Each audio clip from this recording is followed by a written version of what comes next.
This week I'm here to present a fiscal plan for Episcopal Collegiate School. Not only is Episcopal a private school, but it relies heavily on donations from family and alumni to operate the athletic program and activities that surround athletics. Because of this, it was important to evaluate the different types of budget models and to pick the one that would not only benefit the program, but allow for donations to still be important and valued within the plan.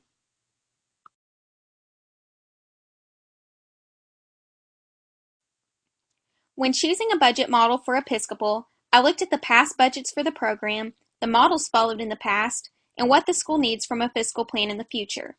When taking all of these things into consideration, it was easy to see that the combination budget would be the best fit for the school. The combination budget allows for the general support of the athletic budget, but also for support groups to raise funds and the ability to acquire items that cannot be supported with a tax or tuition-based budget.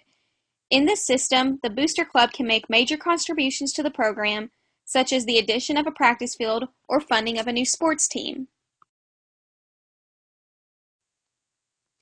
However, there are weaknesses to this model as you are relying on individuals not employed by the school to raise money for the program, and there is no guarantee as to how much money can be raised for the program.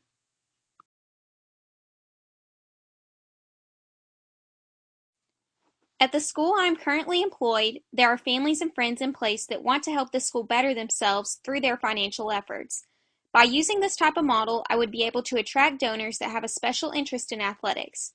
Since Episcopal has a high demographic of wealthy families, there are several donors that regularly give large amounts to the school each year. By opening up the athletic budget to receive donations from these families, the sports at our school would not only thrive, but be able to allocate money for additions such as new uniforms and equipment, to even updating game fields and adding more practice areas for the teams.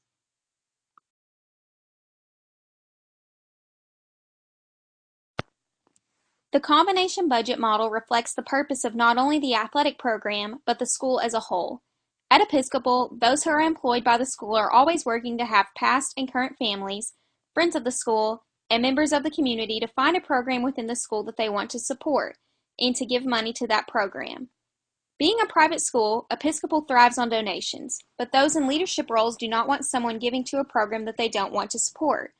By implementing this budget, I would cover the process of developing relationships with the donors by writing a handwritten note and giving a personal call to those who have donated to the athletic program, so that they are aware of how much their financial assistance is appreciated.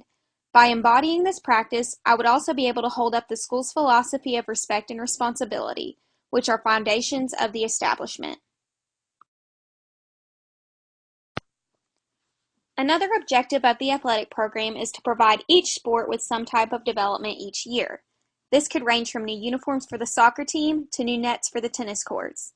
As the athletic director, I would utilize the combination budget to meet this goal by putting a donor in place for each sport, and a portion of their donation each year will go to the development of the sport that they quote-unquote sponsor. For example, the person that sponsors baseball could give $10,000. From this $10,000, I would look at what the baseball team is in need of and purchase that for the sport. Again, this could be a small item like baseballs or a bigger item like new lights for the field, dependent each year on what the sports needs. With this plan in place, the objective of developing a sport each year would be met because there will always be at least one person sponsoring each sport. While I do see the issue of one sport being given more money than another, that is where the portion of the budget that does not rely on donations would come into play, allowing for the needs of each team to be met in a timely manner.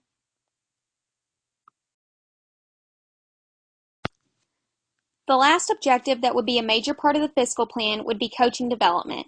Without proper coaching development, the teams cannot thrive. At Episcopal, there is a fund in place within the athletic program called the Wildcat PAL Club. In order to be a Wildcat PAL, you must donate a sum of money directly to the athletic program for the purpose of coaching development. While this is a great program to be a part of, I think it could use some work in meeting the objective of every coach having proper training. In order to fix this issue, I would establish levels of giving within the Wildcat PAL Club with incentives for being part of each level. For example, if you were to give between $1 and $10, you will get a bumper sticker that states that you are a Wildcat PAL.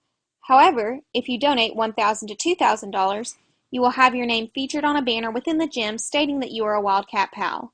By using incentives, the program would not only have more money to use towards coaching development, but it could be the push that urges someone to donate to the coaching fund and realize the importance of the fund being in place, thus allowing the athletic department to meet the objective of coaching development each year.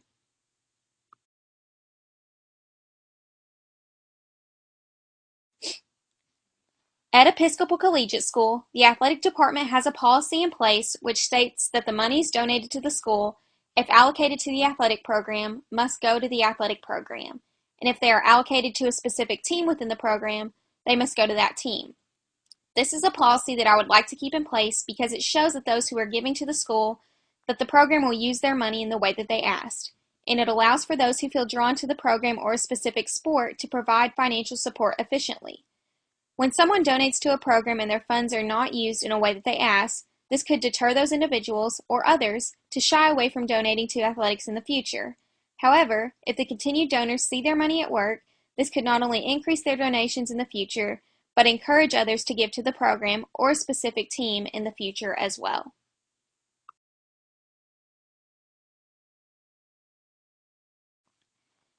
In order to cut down on costs of the program, I would first shop around.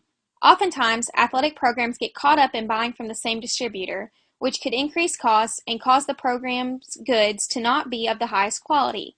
However, if you look at a different vendor, you could get better pricing and better equipment for the program. Secondly, I would look at ways to make the program more efficient. By tautening the processes and procedures at the athletic program, I would be able to reduce wasted time and materials, which could decrease the overall cost of the program, allocating more money in the budget for needs and wants.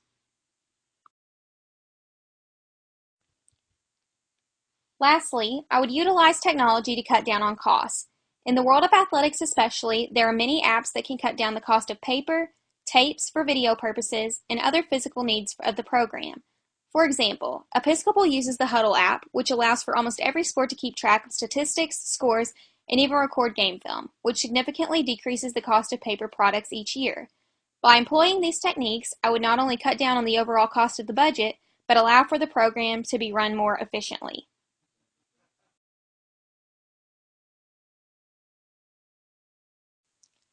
Many of Episcopal's sponsorships come from local businesses that have students within the school.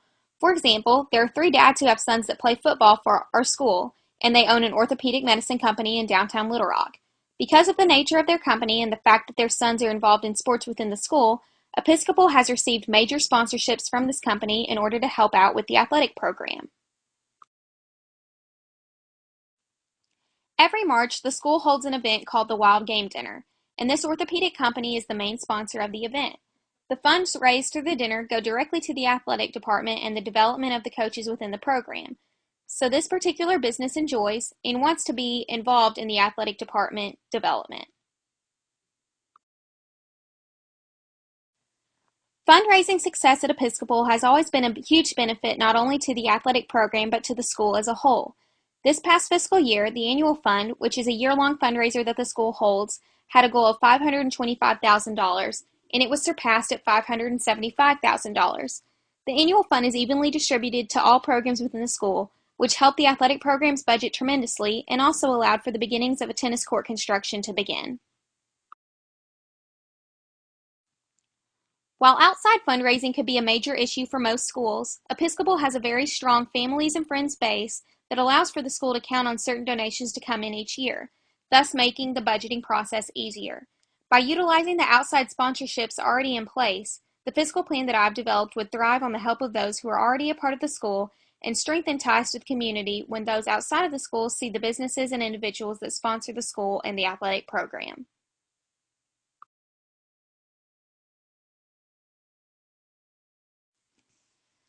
There are 2 major areas that I would like the athletic program to expand upon. The first of these areas is alumni engagement. While past parents are strong supporters of the school, past students have a very small footprint in the area of donations. I would like to increase alumni involvement by specifically recognizing this type of giving through a mention in the annual report and also a dinner held at the school where all alumni donors to the athletic program are invited to see the facilities, enjoy dinner with the athletic director and the coaches, and see the improvements that the school has made and still needs to make for the athletic program. The other area is to strengthen the program's ability to attract new donors.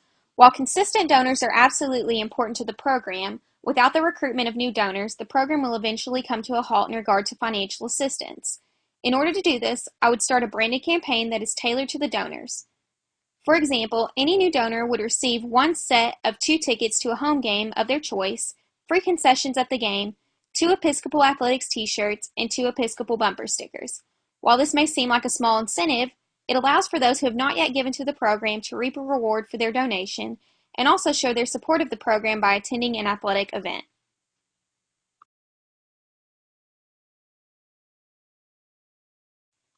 Fundraising guidelines are important to have in place as they make sure that the program is meeting ethical and moral standards in the handling of financial gifts. The most important fundraising guideline is ethical fundraising. As a nonprofit, Episcopal will demonstrate their ethical practices by being transparent with financial information and fundraising practices, such as communication being accurate and honest, and remembering that there are certain documents that tax-exempt nonprofits must make available to the public. By embodying ethical practices, all guidelines that should be in place for fundraising will be met.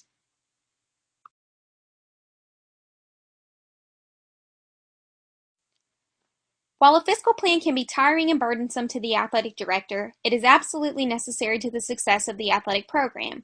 Working for a private school, it is easy for me to see how a combination budget will best help my school, and how heavily the athletic program relies on donations from outside the school to run the program.